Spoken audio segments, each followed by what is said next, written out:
whatever they do, the world will condemn them. So they basically bury their heads in the sand and get on with what they do. A number of things there, but a response from Kazim. Kazim. Hi there.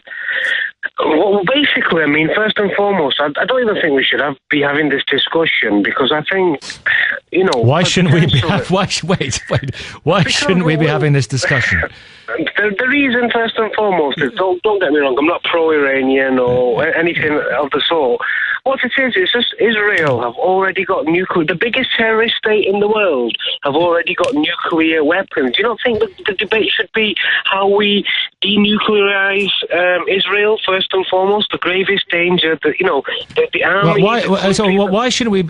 You've come on the radio and you've been allowed to make a statement. Some people will agree with it, many people will not agree with it. The biggest terrorist state in the world, Israel, it certainly has a lot of support out there. But you've been allowed to come on and say that. That's why we're having this debate, and that's why it's good to have this debate, isn't it? Of course it's good to have the debate, but what's that got to do with denuclearising Israel? You're going off the point there. The point here is obviously denuclearising or not letting Iran actually be nuclearised enough to get, the weapons there, because they're a terrorist state, axis of evils, however you put it.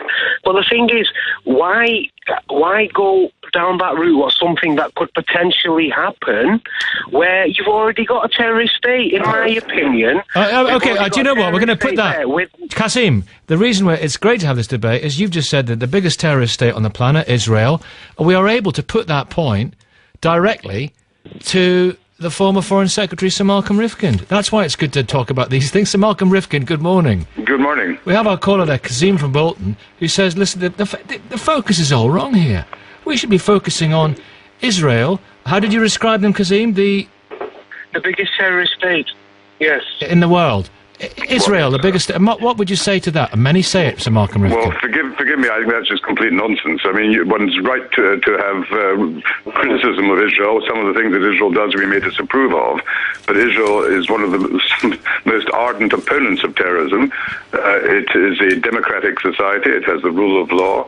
It has a very controversial policy on the Palestinians, and that's something I don't always agree with.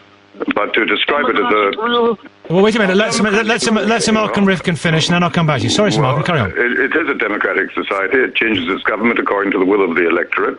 So, by all means, criticise Israel, but to call it a terrorist state is just silly. That's just absurd. Yes, so, Malcolm, the point is, as ex-foreign secretary, we don't expect anything better from you. The point is here, the Iranians are not a threat to the world whatsoever. They give the world grass, they give the world carpets, they give the world pistachios. Did you say they give the world carpets? Did you? Or didn't no, the Iranian carpets are beautiful. Right, I'm sure they are. I'm sure Iranian carpets are very beautiful, and I wish the people of Iran... Stop dehumanizing people. This is... Okay, Sir Malcolm Rifkind, you say whether they're being... Sir Malcolm Rifkind, how much of a threat would a nuclearised, dreadful word, but we know what we mean, Iran be to the world? Well, I think it would be very serious, because the first thing would happen if Iran acquired nuclear weapons is that the Arab states would respond by acquiring them as well. Saudi Arabia has already indicated publicly that that's what it would probably feel obliged to do. So you've already got forgive me, let me finish my sentence if I may. So the Middle East, which is already one of the most volatile, dangerous parts of the world, would become a terrible arms race with all the risks of some of these nuclear weapons falling into the hands of terrorists, because Iran has been a state sponsor of terrorism, as everyone recognizes, except perhaps your other current contributor. But Mossad's attacks on Iranian nuclear scientists, is that terrorism, Sir Malcolm? Well, I agree with you that is something which certainly the United Kingdom government would Is it terrorism? It's state-sponsored assassination. The United States has done it as well. They have their governments, whether I don't agree with it, we don't do that, but in America and in Israel... Why when we do it, is it state-sponsored assassination, but when Iran does it, is it terrorism? No, I'm talking about something quite different.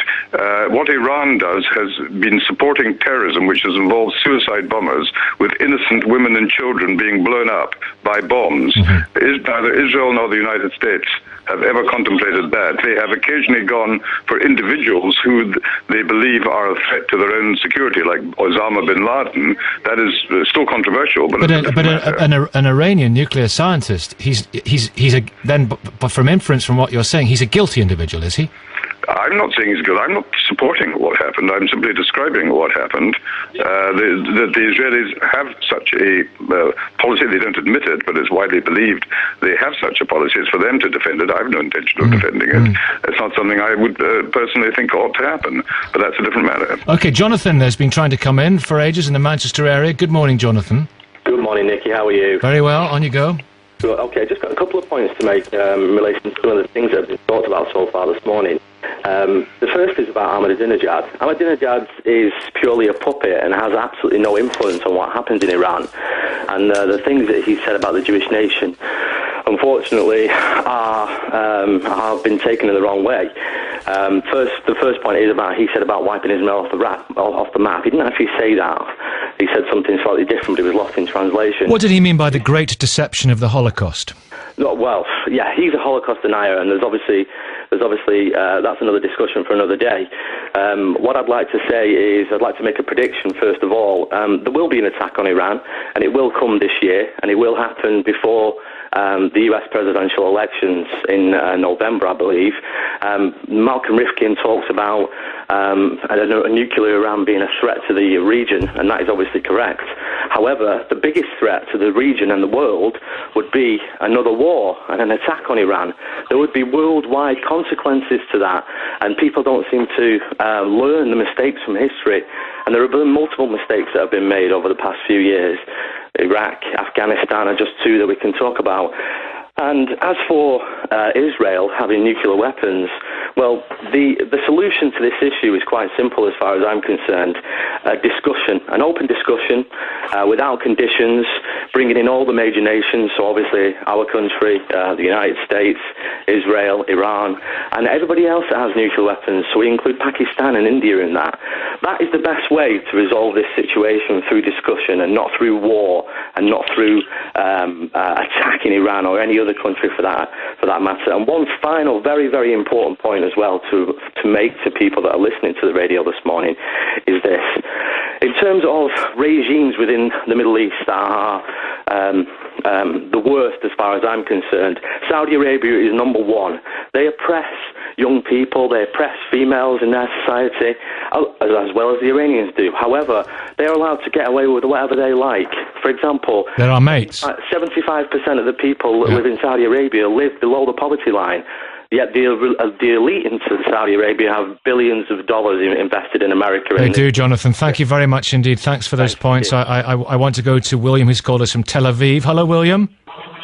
Hi, Nicky. How are you? And Kazim is still... Are you still there, Kazim, in Bolton? I am, yes. All right, William, make your point, please. Yeah, the first point I want to make, and I thought the last caller's point about what's going on in Saudi Arabia is very, very valid, and it colours everything that Britain has to say about the Middle East because of our weapons contracts with them. But the main point I wanted to make is Iran is the world's biggest sponsor of terrorism. Its leadership denies the Holocaust. It declares itself in so many ways to be at war with Israel ever since, who knows when, 1948. And the attacks on Iranian scientists, I would say, are Israel defending itself without waiting for the West to defend Israel for itself. Kazim? Well, first of all, if I can go back to Sir Malcolm... No, we haven't got time to go back to Sir Malcolm. Respond to William. Okay, fair enough. So we'll respond to William. Well, at the end of the day, that's a valid point from his point of view. But at the end of the day, there's numerous other points that actually go there in relation to that. So I mean, William, so it's okay. What if an Israeli scientist was to get assassinated in England or America? Would that not be by an Iranian suicide squad or whatever you'd call it? Would that be defending themselves? It's the wrong question because Israel is not trying to build nuclear weapons to destroy Iran. No, because you already have those. Because you already have those. That's why. You already have those. We didn't build them. We didn't build, assuming Israel does have them, it didn't build them with the express intention of destroying another state. What's this assuming? So why would you have nuclear weapons? Why would you have nuclear weapons? What is Israel's philosophy behind it? Why do you have nuclear weapons? It's not for peaceful means. We have nuclear weapons for the same reason that Britain and the United States has them, which is they are the ultimate deterrent. Ultimate deterrent. We just lost the line for a second, and it's about self-defense, is it? Yes, it is. Mm. Yeah, well, okay, if that's your excuse or your argument, then surely Iran can use the same. Why can't they? Look what the Israelis or the Israeli government with the army are doing to Palestine, to Lebanon during the war, even to Syria with the Sheba farms, etc. So Iran could say the same. Don't get me wrong, I do not like Iranian governments whatsoever. You know, that's not an issue here. It's a matter of you cannot just say, oh, it's self-defense, but we're the only ones that are allowed to have it. If that's the case, every country should be able to have that. North Korea should be able to have those as a deterrent then. Listen, we're going to have to call a halt. William, thank you for calling us from Tel Aviv. By what means were you listening to us this morning? Via the internet. Excellent. Thank you for being with us. I always do, Nicky. I listen to you every day. Thank you very much indeed. Big in Tel Aviv. Pleasure. There we are. Well, that's another thing we didn't sort out. Whatever they do, the world will condemn them, so they basically bury their heads in the sand and get on with what they do. A number of things there, but a response from Kazim. Kazim. Hi there. Well, basically, I mean, first and foremost, I don't even think we should be having this discussion because I think, you know... Why shouldn't we be... Why shouldn't we be having this discussion? The reason, first and foremost, is, don't get me wrong, I'm not pro-Iranian, put it. But the thing is, why go down that route or something that could potentially happen where you've already got a terrorist state, in my opinion. Okay, do you know what? We're going to put that... Kasim, the reason why it's great to have this debate is you've just said that the biggest terrorist state on the planet, Israel, we are able to put that point directly to the former Foreign Secretary, Sir Malcolm Rifkind. That's why it's good to talk about these things. Sir Malcolm Rifkind, it certainly has a lot of support out there, but you've been allowed to come on and say that. That's why we're having this debate, and that's why it's good to have this debate, isn't it? Of course it's good to have the debate, but what's that got to do with denuclearising Israel? You're going off the point there. The point here is obviously denuclearising or not letting Iran actually be nuclearised enough to get, you know, the weapons there because they're a terrorist state, axis of evils. However you put it. Good morning. Good morning. We have our caller there, Kazim from Bolton, who says, listen, the focus is all wrong here. We should be focusing on Israel. How did you describe them, Kazim? The biggest terrorist state, yes. In the world. Israel, the biggest... What would you say to that? Many say it, Sir Malcolm Rifkind. Well, forgive me, I think that's just complete nonsense. I mean, one's right to have criticism of Israel. Some of the things that Israel does we may disapprove. No, anything of the sort. What it is, it's just Israel have already got nuclear... The biggest terrorist state in the world have already got nuclear weapons. You don't think that the debate should be how we denuclearize Israel, first and foremost? The gravest danger, the army... Why shouldn't we? You've come on the radio and you've been allowed to make a statement. Some people will agree with it. Many people will not agree with it. The biggest terrorist state in the world, Israel. It has